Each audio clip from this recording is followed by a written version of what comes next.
In our modern world, we put celebrities on pedestals and we take great pleasure in ripping them down. Is Meghan to blame? Is it Harry? Have they been unfair to the Queen? It looks spoiled. It looks hypocritical.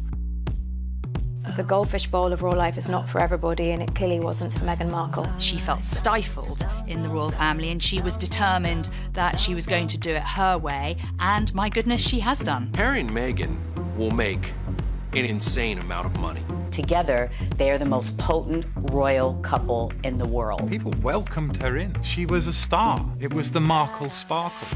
And all the stuff with her family, her father. I'm really disappointed I haven't seen my grandson. They want to say it's the media's fault. They want to say that it's Harry's fractured relationship with his brother. Then it became the diva duchess. Why is she a diva? Why? Was she pulling Harry out? Did she force his hand? Pick your villains, pick your heroes. They're all there. Do you think they walked away, or were they pushed away? Maybe they just looked around at the rest of the royal family and just thought, that's not what we want. This hasn't led to a happy ending. Tonight, an ABC News special, Royal Divide, Harry, Meghan, and the Crown, with Deborah Roberts. The royal family continue to deliver new storylines that we've not experienced before. Once Meghan and I were married, we were excited, we were hopeful, and we were here to serve. For those reasons, it brings me great sadness that it has come to this. This is a great, great story. The decision that I have made for my wife and I to step back is not one I made lightly. There was so many months of talks after so many years of challenges. Hang on, Harry. Where are you going? You're great. They're all family without you. No, don't do it. Harry has abdicated from his royal role. It was everywhere and it went around the world in an instant. Príncipe Harry y Meghan. I mean, this is like something straight out of The Crown. You reap what you sow, sister. A family fighting, two brothers butting heads. Maybe the in-law women don't get along with each other. Their grandmother's getting frustrated. Dad doesn't know what to do. Hello? That goes on in every house. That's what makes this so good. We have chosen to make a transition this year in starting to carve out a progressive new role within this institution. The palace were in utter panic mode. You take Prince Harry out of the royal family, you're taking the jewel out of the crown of the royal family. This was a complete shocker. What is the mood there in London right now? I thought, oh my God, they've quit? We now plan to balance our time between the United Kingdom and North America. And I know I haven't always gotten it right, but as far as this goes, there really was no other option. It was kind of dropping a nuclear bomb in the middle of the Queen's lap. And then all of a sudden, it was like, whoa, nobody in the royal family knows? This is like dysfunctional beyond belief. Some of the people that were there cheering them on the day of the wedding feel like this was a step too far. They put it out on Instagram, having just returned from a 6-week break in Canada. A couple that we knew weren't happy. Realising, having a glimpse of what life could be like outside of the bubble in London, and saying, you know what, we're going to do this. This is what we want to do. They've come across as rather precious, spoilt millennials, throwing the toys out of the pram because it's not exactly what she wanted or they wanted as a couple. Harry and Meghan, in the eyes of the public, said, oh, actually, we just want the good parts. And we don't want to do all of this sort of boring pomp and pageantry. The public doesn't want them on yachts in the south of France with Elton John, because that's not what it means to be royal here. She probably has this sort of fairy tale view that we have, only to find that once she becomes involved with Harry, it's not a fairy tale. They started to get a lot of criticism about the way they were living their lives. Were they just being naive? It's not all palaces and fast cars and lots of money. It's the gilded cage. In the end, it's not about you, it's about anything you can do to support the Queen, who's the head of state. For Prince Harry to make the decision to say, I'm stepping back, I don't want to be a royal, that is an enormous slap in the face for the royal family as an institution itself. So Harry was, if you like, summoned to see the boss of the family. There was then a summit at Sandringham. It was a 2-hour meeting with Harry, the Queen, Charles and William. Harry, I heard, was extremely nervous before he went in there. He hoped that going in there he was going to see his 93-year-old grandmother, who was always had a soft spot for him, but there was a strong chance that behind that door was also a very angry monarch. And there they began to hash out what this new role for Harry's going to be. Who's going to pay for what kind of security you're going to have, where you're going to live, how many times you're coming home, what are your titles going to be, all that sort of stuff. Because they take money out of the sovereign grant, which is taxpayer money used to pay for the royal family. People in this country feel they have an ownership. So there's this sense that they should not be freeloading royals. And then came this sort of unprecedented statement from the Queen. Although we would have preferred them to remain full-time working members of the royal family, we respect and understand their wish to live a more independent life as a family, while remaining a valued part of my family. She repeated this word family 8 times in her statement. So the tone was more grandmotherly than sovereign. We support you, Harry. We're disappointed, but we want what's best for you. That is unprecedented. It was her saying, this is my family, we're sorting it out. But essentially that Harry and Meghan had got what they wanted. Harry and Meghan got what they wanted, but at a price. Our hope was to continue serving the Queen, the Commonwealth and my military associations, but without public funding. Unfortunately, that wasn't possible. She loves Harry, but when it comes to the decisions about the future of the crown, she's ruthless. And that's the big thing that people wanted to see, like the Queen came down with the hammer. She's 93 years old. She has been known to be tough, but yet she sounded very grandmotherly. But you can be lovingly tough, and in a very short period of time, a decision had been made by the Queen. Tonight, everyone looking at the clues in the Queen's words. Taking away the HRH titles, removing public money, they're no longer working members of the royal family because the Queen's not allowing it. I've accepted this, knowing that it doesn't change who I am or how committed I am. But I hope that helps you understand what it had come to, that I would step my family back from all I have ever known. I think despite our surprise at the way in which this news was delivered, the signs were there all along. We saw it when we were on the royal tour with them around Australia. Harry was not his usual self. He wasn't chatty, he wasn't calm and relaxed. He was kind of angry. The documentary that Meghan and Harry did with ITV clearly showed two people in a very fragile state. Meghan said that this wasn't what she expected. It's not enough to just survive something, right? Like, that's not the point of life. You've got to thrive, you've got to feel happy. It became clear now in retrospect, this is only going to go on for so long. It's a very real thing to be going through behind the scenes. They wanted privacy for their lives. You know, the way they introduced Archie was different. He wasn't given the title of Prince Archie. He was just Baby Archie. That was a clue. They'd reached a point where they knew that they had to make change quickly, or it could have major damage on their lives or even their mental health. Royal watchers are losing their minds, apparently. The backlash against the Duke and Duchess of Sussex decision has created enormous divisions. It's been very divisive. They are human. But they keep having problems. They keep doing the same silly things over and over again. Silly. Is she the victim or is she the villain? Is she the woman who stole the people's prince? For me, maybe Meghan is the woman that set Harry free. Meghan has, if you like, given Harry the confidence and the courage to take the biggest gamble in his entire life. Next, Megxit and the media. The press in this country have made Meghan's life a living hell. Meghan is being blamed.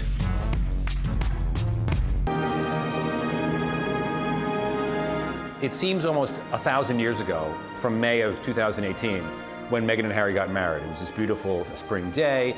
And their idyllic wedding was just typical of the British sort of adoration for them. It was so magical. And I'm a dude, and I was still caught up, swept deep in what happened that day. They seemed incredibly in love, and maybe more importantly, the public seemed very much in love with them. When 2 billion people watched them get married on television, people welcomed her in. She was a star. It was the Markle sparkle. But almost immediately after the doors closed on the church, the relationship between Meghan and particularly the British press began to sour. I just think she's a slight social climber, I'm afraid. Meghan spent more than £1 million just on her clothes. Meghan Markle just can't seem to hold on to employees. And they started talking about her being demanding, spending too much money, not caring about her royal duties, bossing Harry around. And over time, Harry and Meghan became very sensitive to these stories. We now live in an era where one negative story can become thousands of negative stories within minutes. There's the expensive wedding, there's the American expensive baby shower, and there is the renovation of a place called Frogmore Cottage. The royals are not celebrities, they're public servants. They're paid for by the British taxpayer. But then they took $3 million of public money to renovate Frogmore.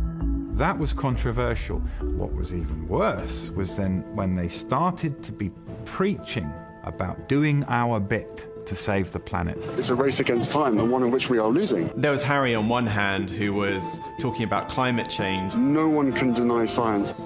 But then, in the other, he was going on private jets to attend Google summits in Italy. I think the idea of being carbon footprint crusaders and then turning up in your private jet, that's shooting fish in a barrel for the press. Don't do that, it's dumb, right? So it's diva-ish behavior, basically, that the British press is accusing them of.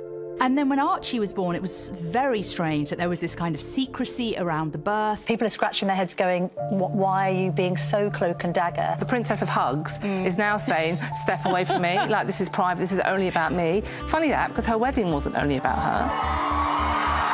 There was uproar in the British media about them not doing the grand moment on the steps of the Lindo wing like Kate did. She just had this baby. She's sitting in the hospital and she's like, you want me to go out there and do the dance for the press? Not happening, my brother. How much of a big deal is this? Ordinary people share the photos of their kids too. Why won't you do that, right? We covered your wedding, now show us the baby. It seemed ungrateful. Harry and Meghan changed a tradition and they released a photo with the Queen, with Prince Philip, with Meghan's mother Doria. These key moments that have happened in their lives have been shared on Instagram instead. We're in this world now where the press is being bypassed and they can't bear it, so they just need to be as sort of sensational as possible. The criticism started, oh, she's opening her own car doors, you know, she doesn't understand royal protocol, she's talking too much, she's not talking enough. She was under the most unbelievable level of scrutiny. My British friend said to me, I'm sure he's great, but you shouldn't do it because the British tabloids will destroy your life. And all the stuff with her family, her father, her sister. Meghan Markle's family is a disaster. It is that simple. There's no way to get around it. Thomas Markle sitting next to Piers Morgan on British TV. I'm a little embarrassed for them and feeling very sorry for the Queen. Once again, he's exposing things about his daughter. And there's a sense, I think, that she feels that she's been hard done by, that she wasn't given a chance. I never thought that this would be easy, but I thought it would be fair. For me and for my wife, you know, of course there's a lot of stuff that hurts. I will not be bullied into playing a game that killed my mum. He thinks that the press killed his mother, that the sound of a shutter, the camera shutter, reminds him of that horrible time.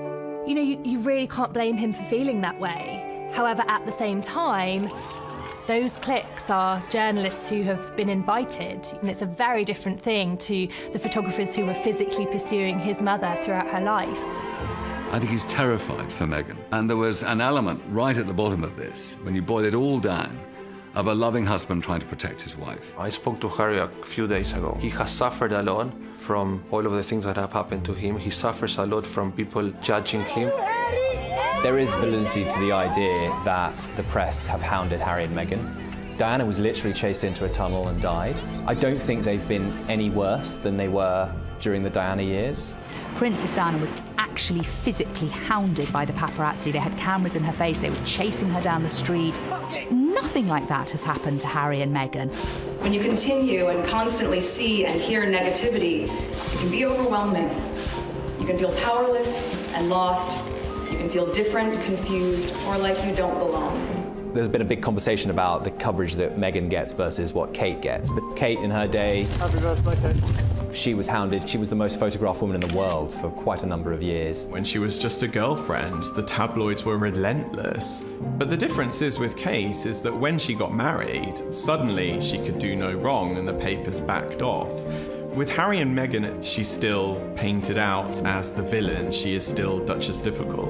And that's a narrative that the tabloids absolutely adore. We've got perfect Kate, trashy Meghan. The list of complaints against Meghan is astounding. She made avocado toast for a friend who was visiting, and he put it on Instagram, and then suddenly the headlines were about how she is contributing to climate change and unfair labor practices, and she's choosing end of the world. Yeah.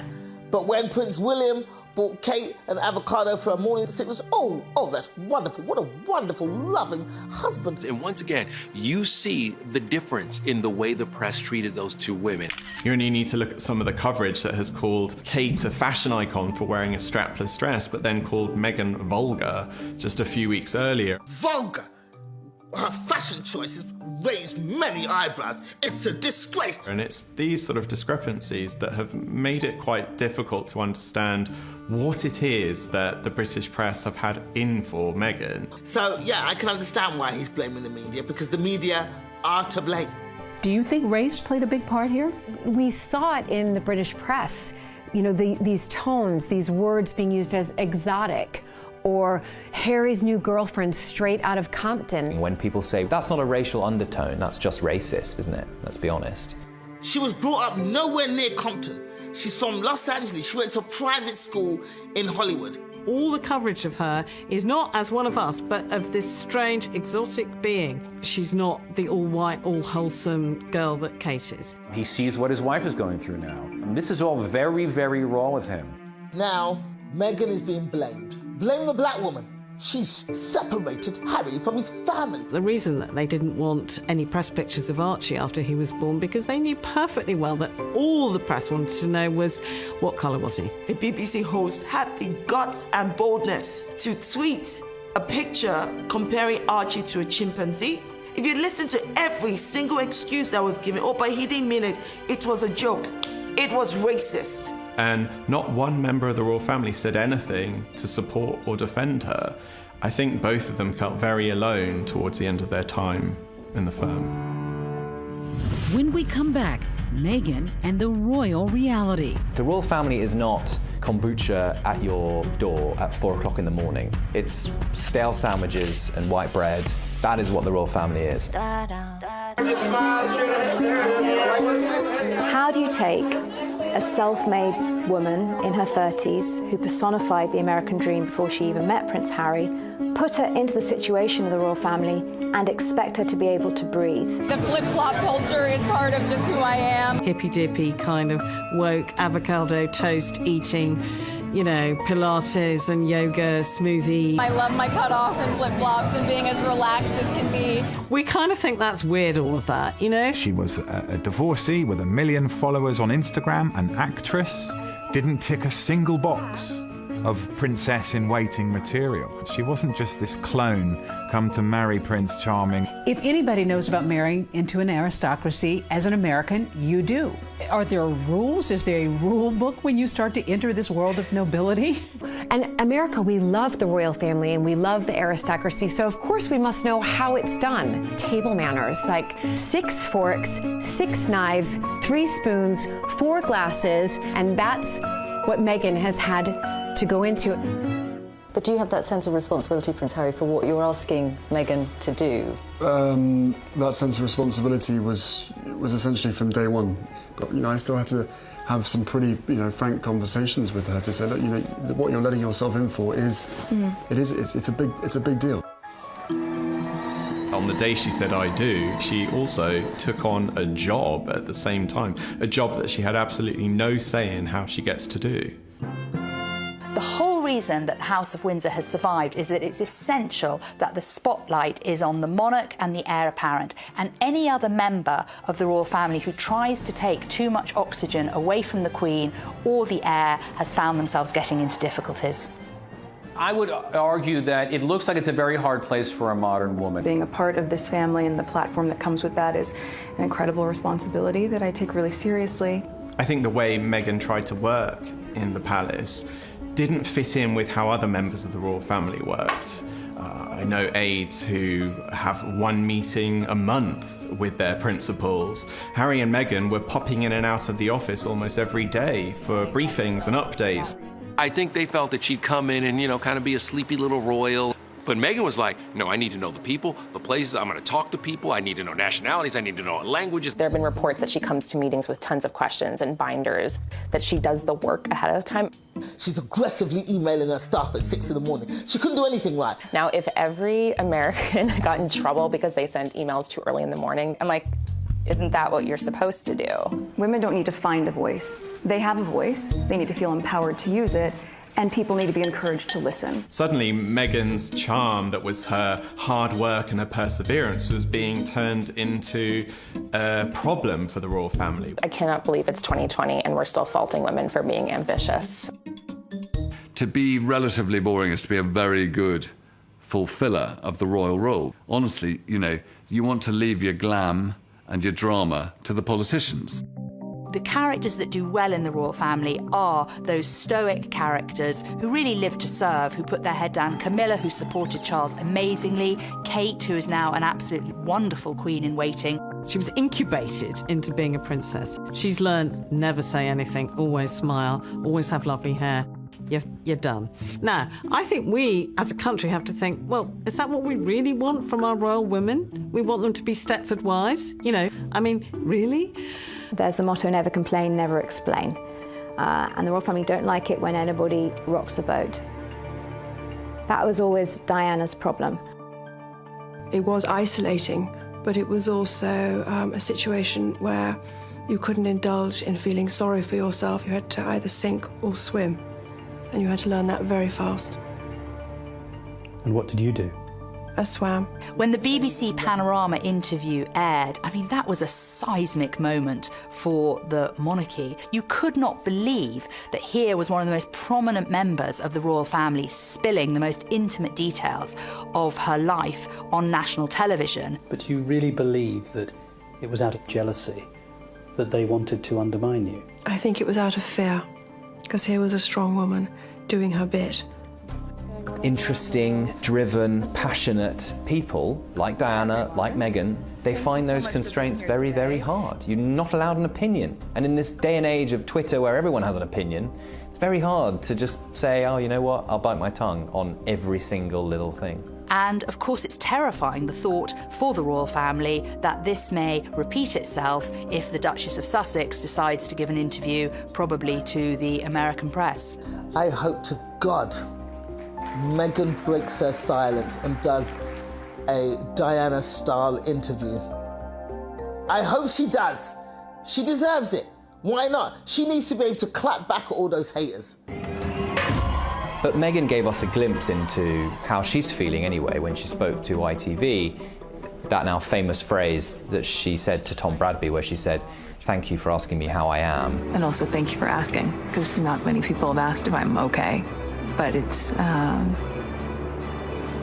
very real thing to be going through behind the scenes. And the answer is, would it be fair to say not really? Okay. What did you hear when you heard that statement? What I thought of that was she's a shell of herself. She's not that full of life, optimistic American that we first saw on that sofa when they were engaged. And I think she thought, well, why should I have to do all of this in the public eye if no one's going to listen to me and none of the really good ideas I have are going to be heard? I think we feel that she had this immense privilege and she's almost sort of thrown it back in our faces because it wasn't exactly what she wanted or expected it to be. They've brought diversity into the royal family. They've brought an American into the royal family, a divorcee. They've shown that they can be modern and inclusive. And yet within 2 years, Meghan can't hack it. There was going to be this clash between a family wanting to bend her into place and her wanting to change them. So, yes, maybe Meghan hasn't succeeded in totally revolutionising the royal family, but they haven't succeeded in bending her into place. Next, Harry, a reluctant prince. And during that period of frustration, did you ever wish that you weren't a prince? I wish that quite a lot, actually. You can take the prince out of Harry, but you can't take the Harry out of Harry. I want you to hear the truth from me, as much as I can share, not as a prince or a duke, but as Harry, the same person that many of you have watched grow up over the last 35 years, but now with a clearer perspective. Now, life is going to be very different for him. Yes, the abdication of royal rank is a huge step for a prince. And he has followed his heart. God knows. He's followed his instincts. My goodness me, it's going to be a challenge making this work. But that is Prince Harry. He doesn't want to be a royal. He's being a father.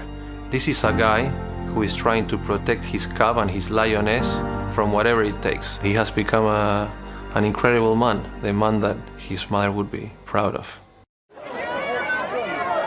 I think it's really important to remember that the British public have kind of adored Harry, and he is like the nation's favourite son. We felt so devastated for him when we saw him as a young boy walking behind his mother's coffin. Somebody losing their mother and then it being, projected to the millions on TV screens. It gives me chills thinking about it. He said, I kept thinking, this is my mother. Why are you crying? You couldn't have loved her like I loved her. The country essentially adopted Harry and William as their own. The fascination now, especially with this generation, is we care about her sons and we want to make sure that they're happy.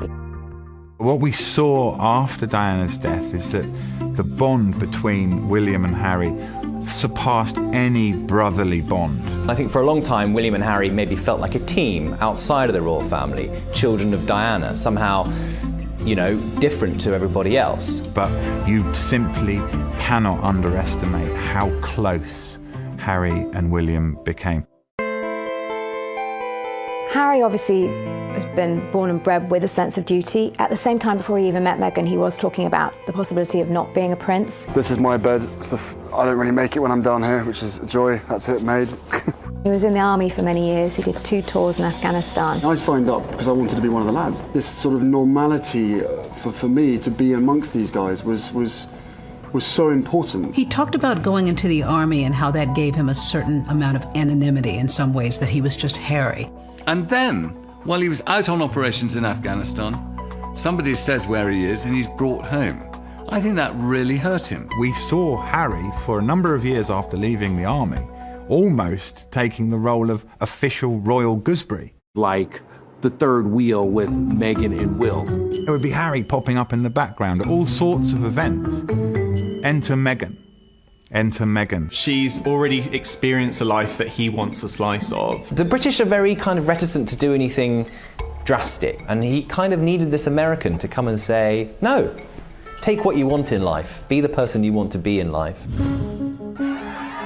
When you have the privilege of meeting him face to face, he doesn't disappoint. He's a life and soul. He's the guy, he's the member of the royal family that if you were going to have a barbecue or a dinner party, he'd be top of your list of invites.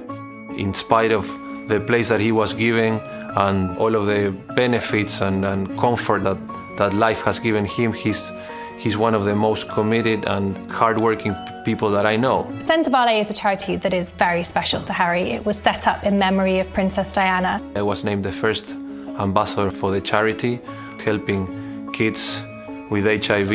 My commitment to Sentibale comes from an inspiration from the leader of Sentibale, which is Prince Harry. Africa's very close to my heart. Obviously, my mother had a soft spot for Africa as well. Sadly, over the last couple of years, Harry and William's relationship has gotten worse. Sometimes to Harry, William is his brother, and other times he's the future king and his boss. And it's always hard to sort of differentiate where the line is. When seeing Harry and Meghan's whirlwind romance unfold, William put the brakes on, or tried to, and said to his brother, look, just take your time, don't rush into anything. I don't think Harry ever really got over that. There's been a lot of talk in the press about rifts with your brother. How much of that is true? We're brothers, we'll always be brothers. We're certainly on different paths at the moment, but I will always be there for him, and as I know, he'll always be there for me. There's very little that we know about William's reaction to this, and from the conversations I've had with aides, he said very little. I think as a brother, he's been quite hurt at Harry's actions. Harry's decision comes from a very powerful statement he made last year in this ITV documentary when he said, I will not play the game that killed my mother. Every single time I see a camera, every single time I hear a click, every single time I see a flash, it takes me straight back. How can he live every day with the job that he has if that's the reaction that he's feeling? I think Harry still seems like that guy who was wounded at the age of 12 when his mother died. When I started my public life 12 years ago, I understood the media might be interested in what I did. I can only imagine what you may have heard or perhaps read over the past few weeks. But I was not aware of how overwhelming that attention would become. But the media is a powerful force. In a manner that's been hard to bear. I hope that helps you understand what it had come to. I will be reducing the extent of the public life I've led so far. That I would step my family back from all I have ever known, to take a step forward into what I hope can be a more peaceful life. I could see in his eyes and in his voice that he's on to something really spectacular. There are definite echoes of Princess Diana and the speech that she gave, but you would have thought that rather than repeating this, Harry would have looked at that and seen that it actually didn't work for his mother outside the protection of the royal family, and she was much more vulnerable and much more exposed. Tragically and paradoxically, it makes his story that much more compelling. If he had said it's all behind me, people wouldn't be paying attention. But because he says it's not behind him, he becomes that much more of an ongoing story. So his honesty is almost drawing the attention that he probably doesn't want. Going forward now, if this decision for Harry to step back does nothing else, I hope that it heals that breakdown in relationship between Harry and his brother William. Because unless they reconnect, unless they can continue to be mentors for each other, certainly when Prince William eventually becomes king, he'll be a far lesser king without Harry as his support. Coming up, Harry, Meghan, and money. Who's going to pay for their security?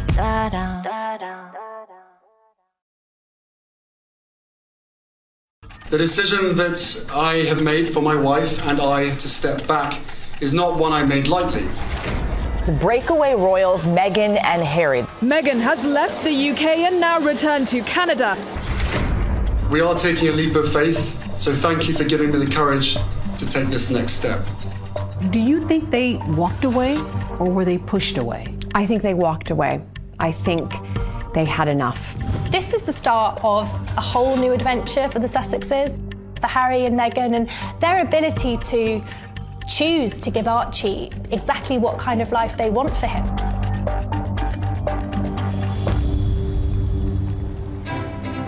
Harry and Meghan are living on Vancouver Island, which is in British Columbia, the west coast of Canada. They have been staying there for almost a couple of months now. The couple have been staying in a beautiful waterside mansion. Well, I think Harry and Meghan have already experienced a breath of fresh air in Canada, a place where they are hugely adored.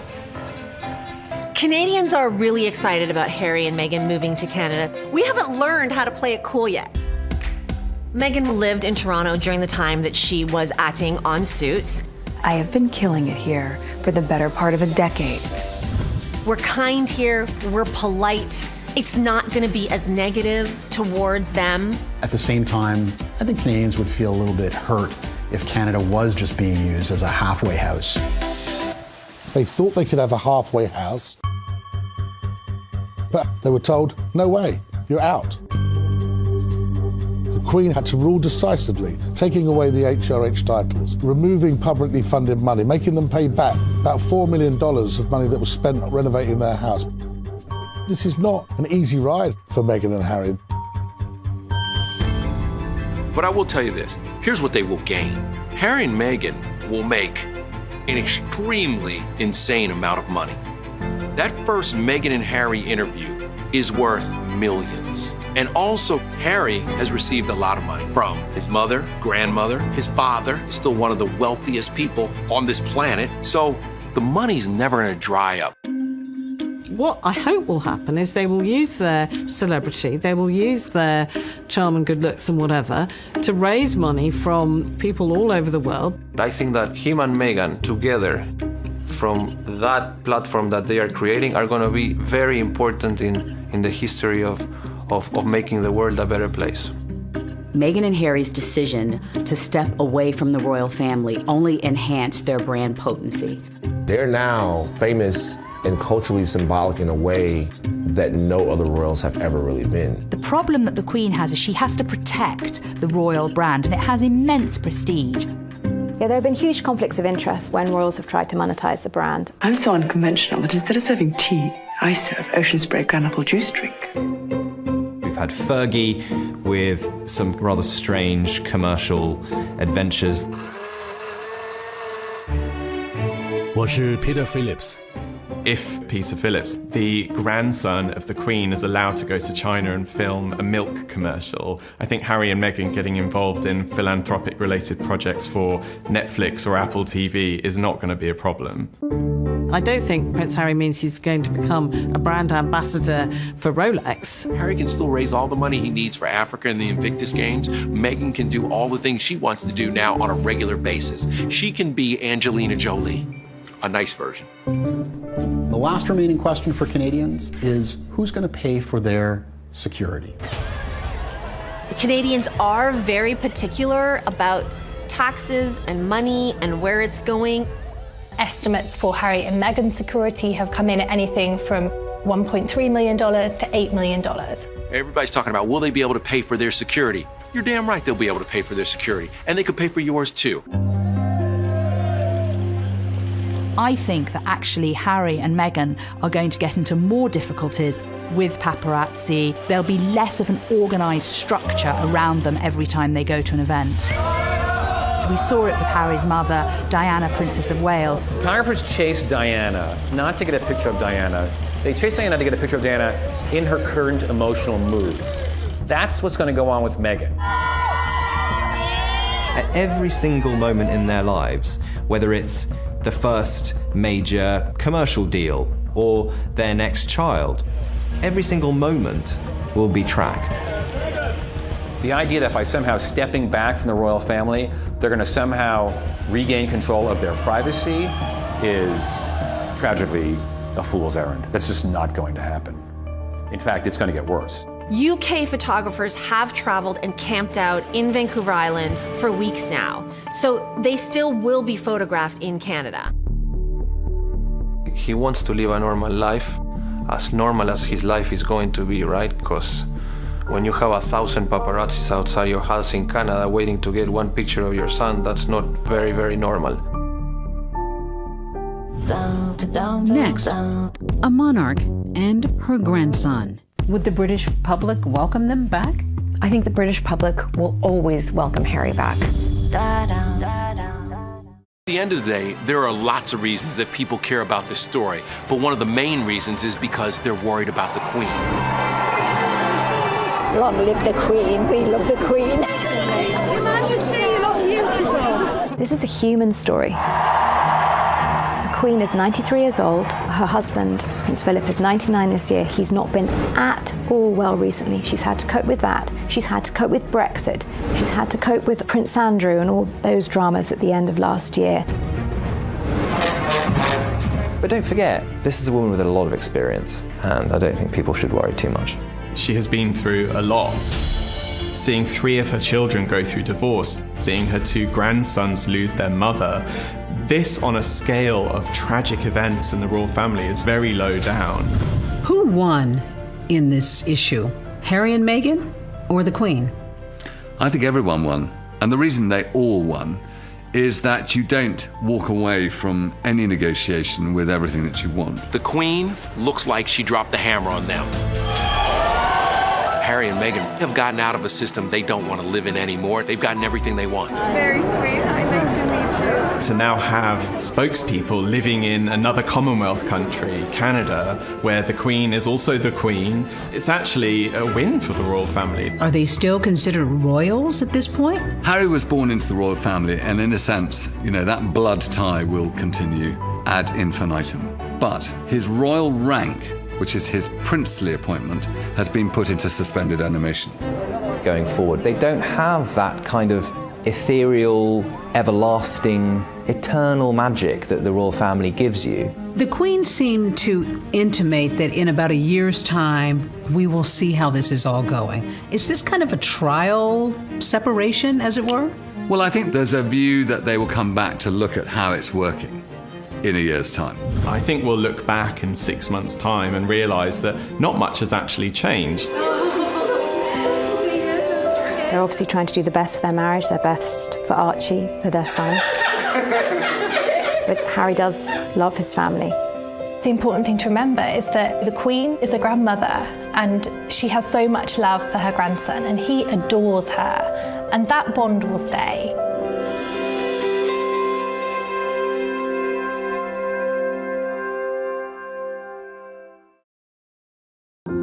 With Deborah Roberts. The royal family continue to deliver new storylines that we've not experienced before. Once Meghan and I were married, we were excited, we were hopeful, and we were here to serve. For those reasons, it brings me great sadness that it has come to this. This is a great, great story. The decision that I have made for my wife and I to step back is not one I made lightly. There was so many months of talks after so many years of challenges. Hang on, Harry. Where are you going? You're great. They're all family without you. No, don't do it. Harry has abdicated from his royal role. It was everywhere and it went around the world in an instant. Príncipe Harry y Meghan Markle. I mean, this is like something straight out of The Crown. You reap what you sow, sister. A family fighting, two brothers butting heads. Maybe the in-law women don't get along with each other. Their grandmother's getting frustrated. Dad doesn't know what to do. Hello? That goes on in every house. That's what makes this so good. We have chosen to make a transition this year in starting to carve out a progressive new role within this institution. The palace were in utter panic mode. You take Prince